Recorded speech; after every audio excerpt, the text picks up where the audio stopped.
and Fairchild. We are a country music duo. Together, unmusically, we're just another two pretty bad golfers. All right. But nonetheless, we are excited and to be here, honored and privileged to be asked. A great cause. We are glad to be a part of it. And as you were saying in the introduction a little bit ago, we do have a personal story of a song we want to talk about, and I'll turn that over to Will because he was the one who wrote it. Yes, the same situation affected my family as well. My oldest sister's husband, my brother-in-law, was in need of a kidney transplant, and through all the steps that I know you guys have been through, and all the trials and tribulations, actually my oldest sister had been approved to give her husband a kidney, and of course they discouraged that because they have 3 children.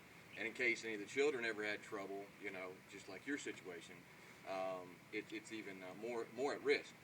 But through that process, they got a call one day that there was he was on a donor list, and there was a perfect match, and they had to rush him to the hospital. Within hours, literally, he was in the hospital, and the transplant was done, and everything was very successful. And I remember the day we went to the hospital that one of the questions was asked, not that it matters, but it's everybody's curiosity, what was the situation? Where did it come from? And someone had said all they knew was that it came from Louisiana. And for that being a first-time experience, I thought of both sides of the issue. The donor side of what some family must be going through, and then the jubilation that we were going through as a family receiving the kidney. And I will have to say that this song I wrote that day must be divinely inspired to try to make sense and to bring it all together of how it affected me and what it meant to our family. Again, we're thrilled to be here today, and the song speaks for itself.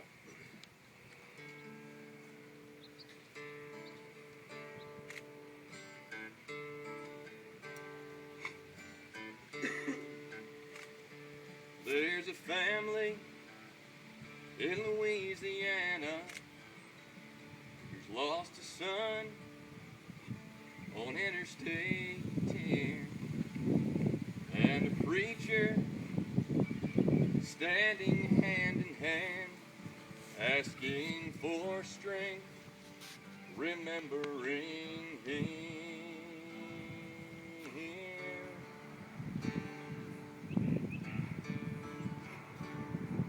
There's a man in Virginia who needs a donor to stay alive. And with one phone call and one airplane and one day, he will survive.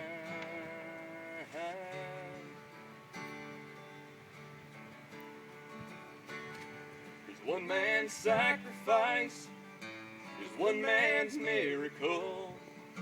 Someone's pain heals someone's pain. One heart breaks and one heart keeps beating on. And by one hand, 2 lives were saved. By one hand, 2 lives were saved.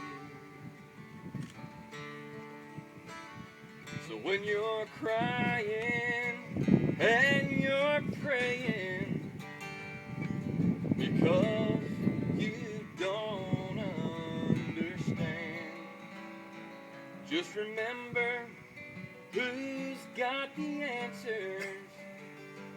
There's no mystery in God's plan.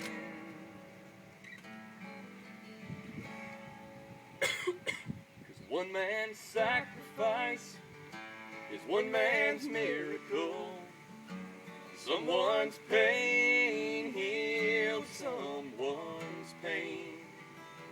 One heart breaks and one heart keeps beating on.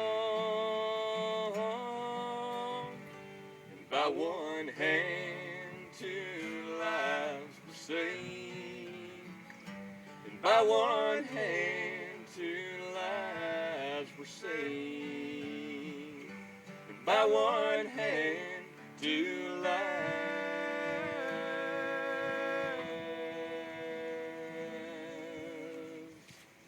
were saved.